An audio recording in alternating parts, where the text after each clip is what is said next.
Salat kita barusan bagus tidak? Nah, kita lebih sering meminta kepada Allah imbalan. Bukan salah, itu benar, bagus. Tapi harusnya yang paling kita minta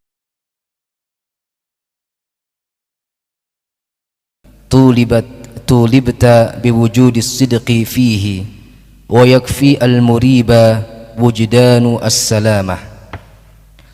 Apabila engkau menuntut upah atau pahala untuk suatu amal perbuatan, pasti engkau juga akan dituntut kesempurnaan dan keikhlasanmu dalam amal perbuatan itu.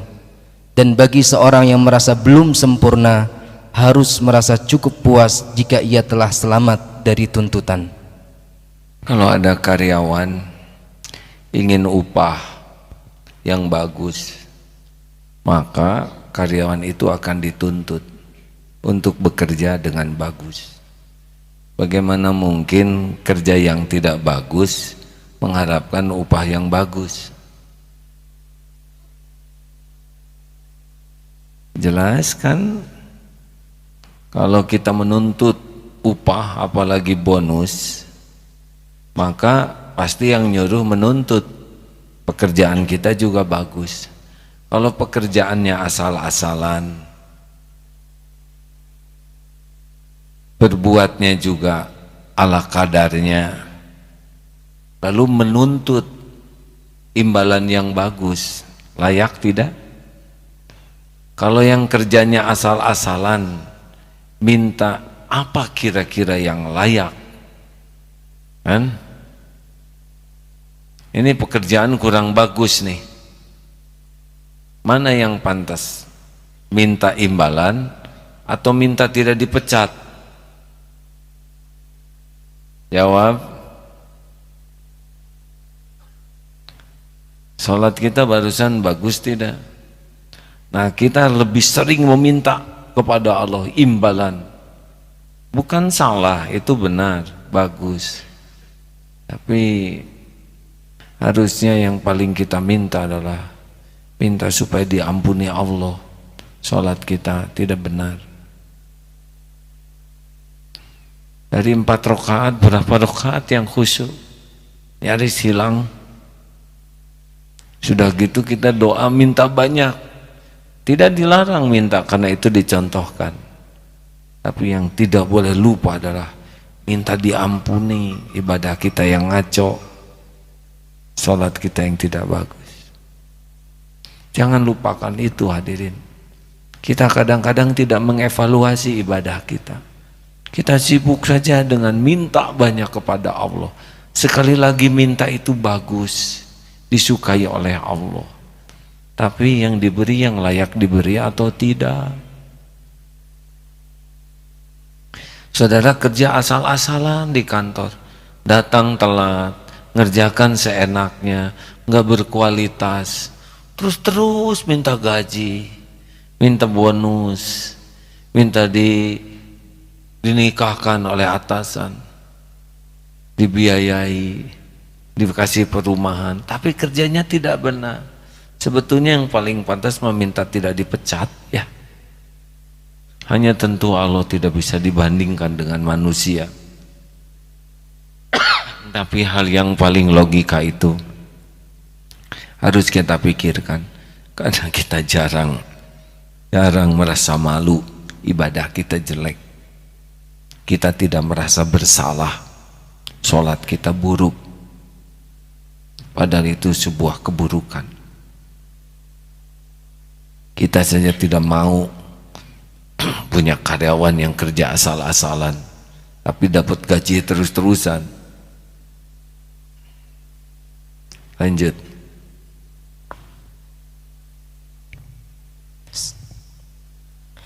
Nomor 133. La tadlub iwadan ala amalin lasta lahu fa'ilan yakfi minal jazai laka ala al-amal an kana lahu qabilan. Jangan menuntut upah ganti terhadap amal perbuatan yang kau sendiri tidak ikut berbuat. Cukup besar upah balasan Allah bagimu jika Allah menerima amal itu. Coba ayatnya tadi min fadli kul bi fadlillah. Quran surat Yunus ayat 58. Ya, silakan Ustaz. Kul bi fadlillah. A'udzu billahi minasy syaithanir rajim. Qul bi fadlillahi wa bi rahmatihi fabidzalika falyafrahu huwa khairum mimma yajma'un. Katakanlah, hanya karena karunia dan rahmat Allah mereka boleh bergembira, sebab itu lebih baik bagi mereka dari segala apa yang dapat mereka kumpulkan sendiri. Sekarang apa yang amal yang bisa kita lakukan yang aslinya, hadirin? Coba sholat kita barusan, ya. Apa coba? Kalau mau jujur, wudhu saja ala kadarnya. Kita kadang-kadang ragu dengan wudhu kita, tapi kita teruskan saja sholat. Masuk ke masjid, kadang males tahiyatul masjid. Sudah gitu sholat, sesudah takbir kita pergi kemana saja pikirannya. Makin lama bacaan imam, kita punya pikiran sendiri, tidak ingat kepada Allah. Ruku tidak ingat ke Allah. Sujud saat kita paling dekat dengan Allah, itu juga tidak ingat kita sedang sujud. Doa di antara dua sujud, doa yang paling lengkap, tidak ingat kita lagi doa. Hanya mulut saja, rabbik fili warhamni wajhuni wafani wajukni wadini wafini wafani subhanallah subhanallah. Benar-benar itu kita di hadapan siapa kita itu? Sholat kita itu di hadapan siapa? Kalau orang sudah tahu di hadapan siapa dia sholat, niscaya dia akan sangat berguncang hatinya. Tapi karena iman kita kurang, tidak begitu yakin ke Allah, jadi sholat biasa saja. Nah, harusnya kita lebih takut sholat kita tidak diterima daripada sekedar sibuk. Saya sudah tahajud, saya sudah sholat tepat waktu, saya sudah baca Quran, saya sudah istighfar, tapi kenapa hidup saya gini-gini terus? Padahal tidak ada yang berkualitas. Nah, jadi rekan-rekan, mari kita evaluasi. Doa yang banyak silahkan, tapi jangan tertinggal doa minta ampunan atas keburukan sholat kita. Dan asal tahu saja bahwa kita bisa ibadah itu dengan taufik Allah. Jadi bagaimana kita jadi sombong? Kita bisa ke masjid ini dengan pertolongan Allah. Kalau Allah tidak nolong, malas nih ke masjid. Sholat jamaah malas. Ikut pengajian gini malas, maunya keluar saja. Melakukan apa di luar? Kita bisa bertahan di masjid ngaji begini, sudah pasti karunia Allah. Itu pun tidak usah kita membuat ujub, seakan-akan kitalah yang bisa sholat, kita berjamaah. Harusnya kita sadar bahwa ini karunia Allah. Jadi tidak ada penyakit hati yang mengiringi ibadah kita.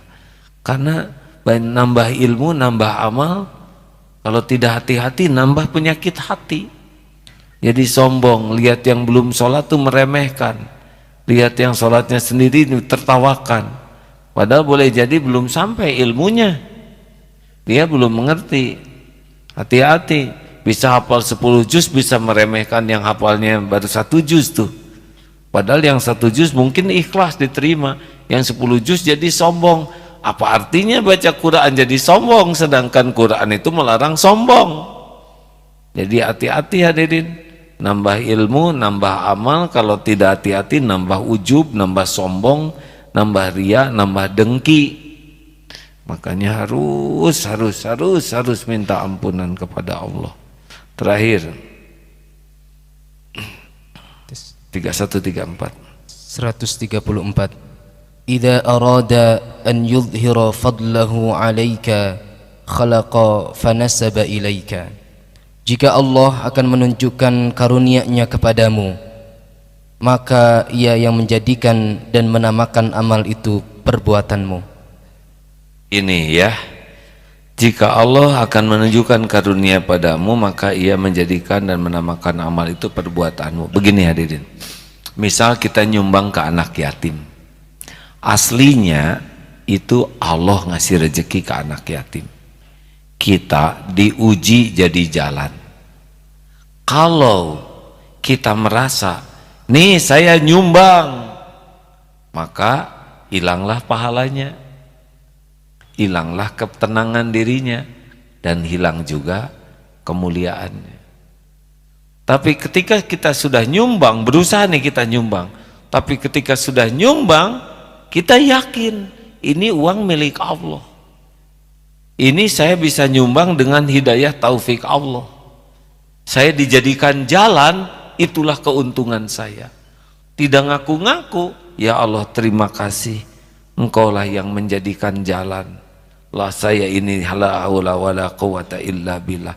Maka Allah menjadikan amal itu jadi amal kita. Jelas hadirin sekalian? Hati tenang karena kita sudah menghilangkan rasa berjasa. Terus orang jadi kagum ke kita, waduh kamu baik sekali orangnya gitu. Allah yang membuat orang nyangka kita orang soleh. Tapi kalau kita sebaliknya, saya tahu yang menyumbang kalian, yang membangun rumah yatim ini kan saya, pasti hatinya dibikin tidak enak oleh Allah, karena dia sudah ngaku-ngaku apa yang Allah lakukan, dan turun kemuliaan. Orang-orang tidak akan suka. Sombong amat, kami juga tahu itu uang jamaah bukan uang kamu. Jatuh dan tidak ada pahala. Seperti Darut Tauhid ini udah jelas, ini rencana Allah. Sebelum saya diciptakan sudah tertulis di Lauh Mahfud nih tentang Darut Tauhid ini. Saya dan kawan-kawan ya cuma diuji saja. Kalau ngaku-ngaku itu Darut Tauhid saya bangun, nah udah. Kalau udah saya berarti ngilangin Allah, benar? Dan pasti tidak enak. Dan saudara juga tidak akan enak dengarnya, dibuat tidak enak. Ingat perumpamaan suami yang ngomong ke istrinya, istriku, saya ini suamimu, saya yang membelikan rumah untuk kalian, ini kalian makan tuh tetesan keringat saya, kalian pergi jalan-jalan itu saya yang nyiapin, saya tahu. Gimana Bu dengar seperti itu dari suami? Jadi bahagia atau jadi enek Bu? Tuh, makin sayang atau jadi sebel? Suami belum ada, belum punya, udah jawab ya kan?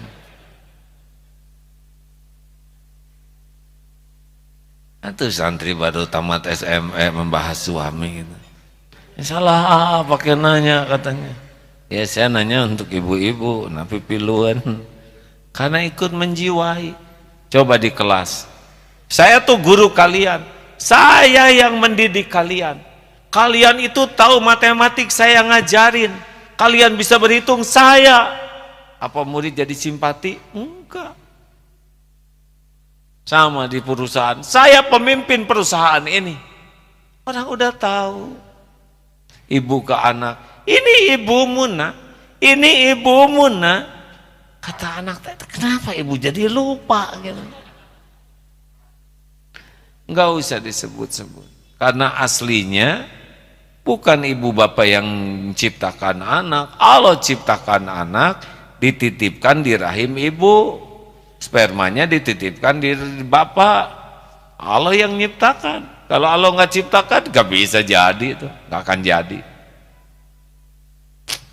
Tapi kita harus berterima kasih kepada orang tua. Tidak boleh, Bu, Pak, dasete bukan ciptaan Bapak, tongol wakahayang, itu nggak boleh. Kita harus asykarukum lillah, asykarukum linnas. Orang yang paling bersyukur kepada Allah adalah yang paling berterima kasih kepada yang jadi jalan. Ngarep-ngarep orang berterima kasih tidak boleh. Tapi tiap orang berbuat baik harus berterima kasih. Maaf hadirin.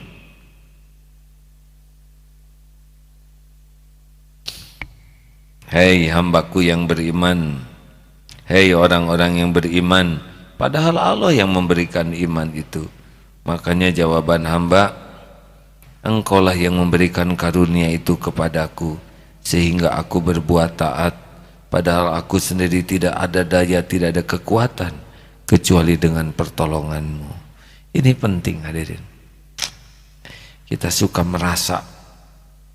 Saya ingat dulu pelajaran dari guru saya waktu mulai mujahadah, jangan merasa gitu.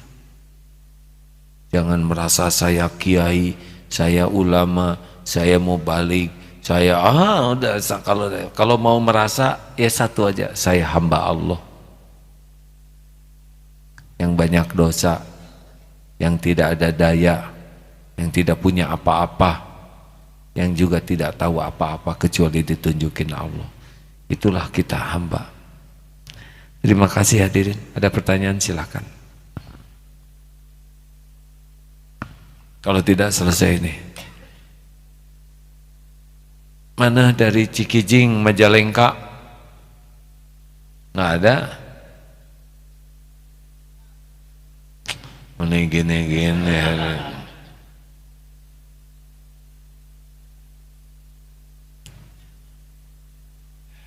Doakan yang banyak negeri kita ini ya.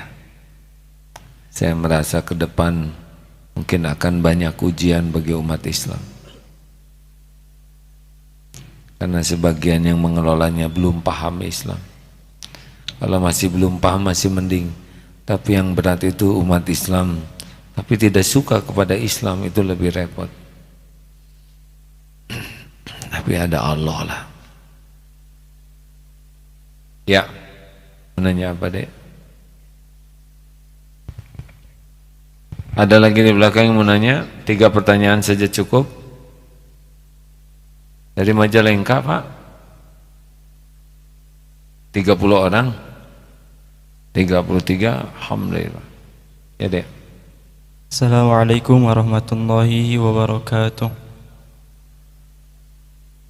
Izin bertanya, cara untuk menimbulkan rasa selalu ditatap dan dibersamai Allah sehingga peluang maksiatnya nggak ada, dan jika beramal maksimal hanya untuk Allah. Ini kan kita dari tiap hari teh ngaji teh supaya begitu deh. Jadi caranya harus belajar tentang ilmu asma Allah wa sifat Allah. Kalau belajar agama tapi tidak pernah belajar mengenal Allah, susah.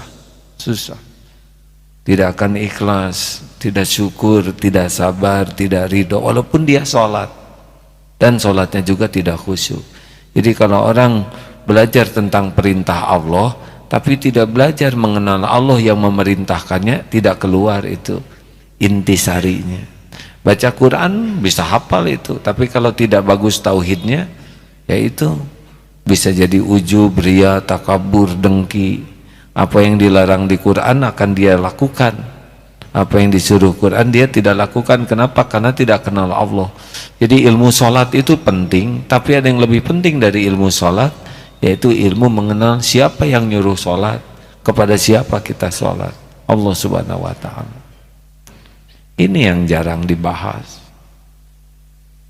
Ya, pertanyaan selanjutnya. Tidak ada, kalau tidak ada selesai ini. Terima kasih hadirin sekalian. Ibu-ibu ada yang menanya kah? Ya.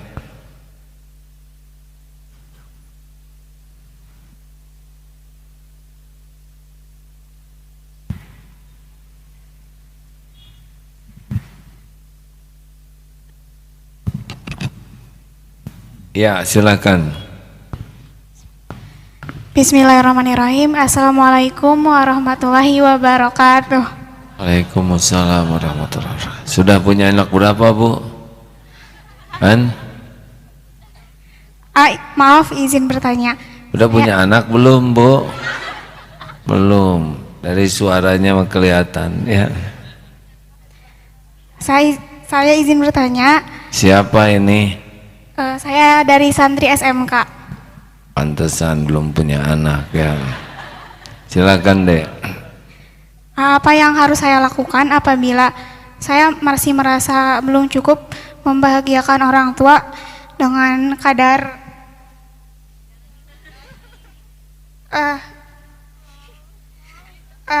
di sekolah, mungkin tidak berprestasi seperti orang yang lain, atau mungkin ada yang harus saya lakukan untuk Berprestasi teh gimana maksudnya?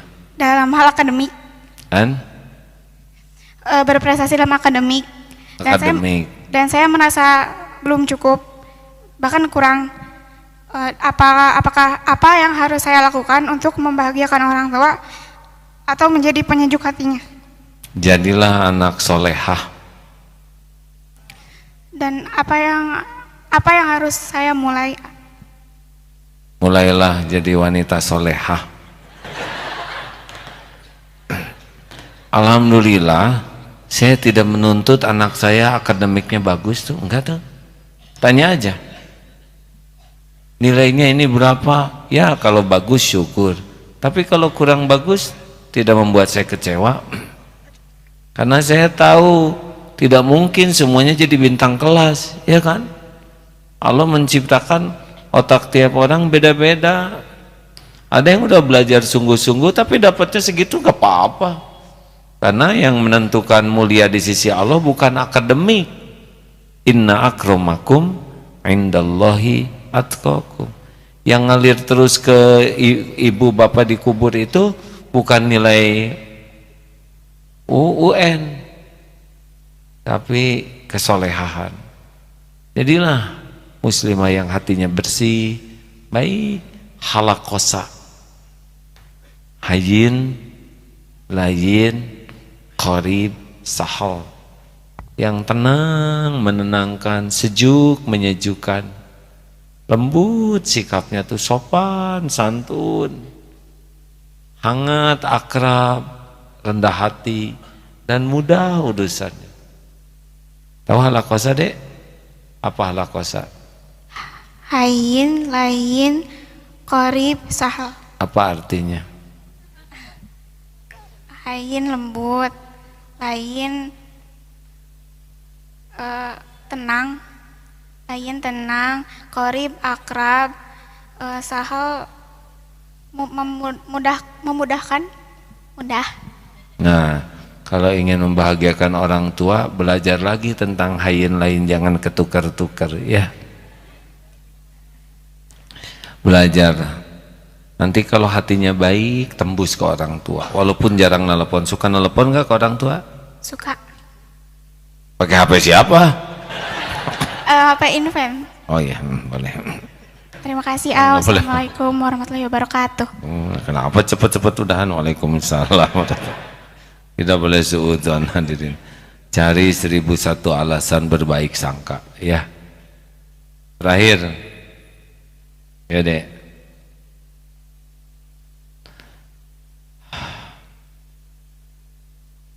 Bicara pakai mic. Dek.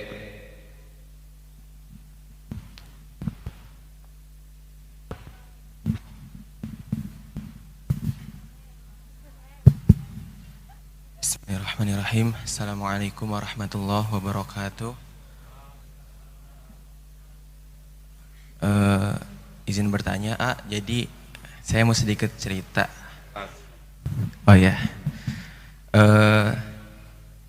saya sebelumnya mondok. Nah, ketika di pondok itu, saya kesehariannya lebih fokus untuk menghafal, tahajud dan sebagainya. Tiba-tiba suatu hari saya dipanggil sama guru saya, bukan dimarahin juga, tapi kamu itu hidup di dunia itu jangan hanya sekedar hablum minallah saja, tapi kamu juga hablum minannas. Jangan sampai dengan kamu beribadah itu kamu lupa sama kewajiban kamu terhadap manusia dan yang lainnya. Nah, yang mau saya tanyakan, bagaimana cara mengalokasikan keseharian kita, khususnya waktu 24 jam kita, antara hablum minallah kita dan hablum minannas, khususnya antara kewajiban kita terhadap Allah, terus orang tua kita. Kan sekarang saya udah nggak bareng di rumah orang tua ya, jadi tinggal ngokos gitu, sama sekolah juga keseharian kita bersama teman-teman gitu.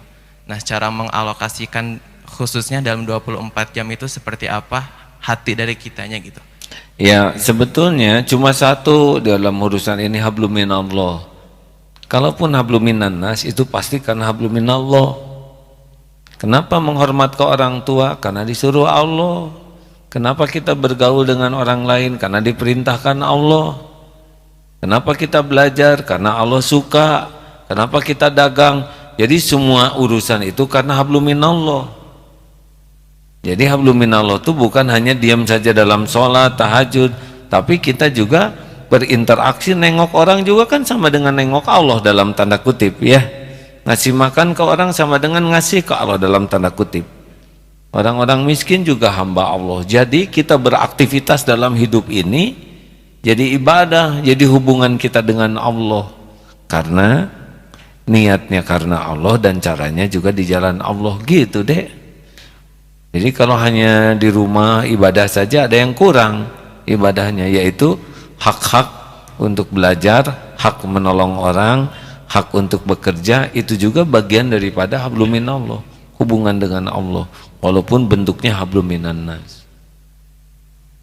Kalau yang tadi ke orang tua gimana? Ya ke orang tua lah, seperti biasa ke orang tua. Assalamualaikum ma, gitu. Telepon, jangan sisa waktu nelpon tuh, dan jangan pelit pulsa. Udah hampir 1 menit cepat-cepat dipotong. Ya bu, assalamualaikum. Dengerin, dah kalau udah nggak ada nggak bisa nelpon. Kayak saya, ibu bapaknya udah nggak ada. Aduh sedih. Biasanya pagi telepon, malam menjelang tidur telepon. Sekarang kalau udah jam 9, nah ibunya udah nggak ada. Teleponnya telepon khusus ke Allah ya. Nggak ada lagi suara ibu sekarang, nggak ada doanya. Sedih. Paling sana ke makamnya ya, serasa ada kalau di makam. Begitulah rekan-rekan sekalian. Terima kasih. Mudah-mudahan kita dalam beribadah sing yakin bahwa yang penting ibadah itu diterima Allah, bukan sibuk dengan keinginan-keinginan kita yang dikabulkan. Fokuslah gimana bisa diterima, sholat diterima, sedekah diterima, ngajar diterima. Ya kita harus doa, tapi fokus kita yang terpenting adalah diterima dulu. Bukan fokus ingin diijabah, saya ingin segera nikah ya Allah, tolong saya ingin masuk ke ITB, Fakultas Kedokteran Gigi. Nah ini tambah ngaco ya nggak? Di ITB mah nggak ada kedokteran gigi. Saya ingin nikah sama si itu, ternyata itu udah punya istri kan. Apa nggak boleh? Boleh juga sih. Sudah, jangan mikir jauh-jauh. Apa promosi? Tidak ya. Saya ini ikut KB, 2 saja cukup ya.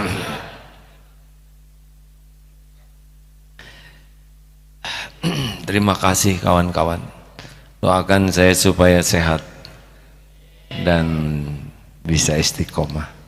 Allahumma sholli ala sayyidina Muhammadin wa ala alihi wa ashabihi ajma'in. Ya Allah, berkahi majelis ini ya Rabb. Ya Allah, ampuni kami. Ampuni semua dosa dan maksiat yang kami perbuat sepanjang hidup ini ya Allah. Ampuni dosa yang terang-terangan, dosa yang sembunyi-sembunyi. Ampuni maksiat yang berulang-ulang. Ampuni ya Allah ibadah kami yang sangat jarang khusyuk. Ampuni amal kami yang sangat jarang ikhlas. Ampuni kami jarang bersyukur. Dan ampuni betapa banyak nikmat karunia-Mu yang kami gunakan untuk berbuat dosa dan maksiat. Ampuni kami sering berburuk sangka kepadamu ya Rabb, sering tidak ridho dengan takdir, sering tidak sabar ketika ujian dihadapi. Ampuni ya Allah, hati ini masih sering bersandar kepada makhluk-Mu, Masih sangat takut kepada makhluk, bukan takut kepadamu. Ampuni kami sering menyia-nyiakan hidup ini ya Allah. Ya Rabbana atina min ladunka rahmah wa hayyi lana min amrina rasyada. Rabbana atina fid dunya hasanah wa fil akhirati hasanah wa qina azabannar. Amin ya Allah ya Rabbal alamin.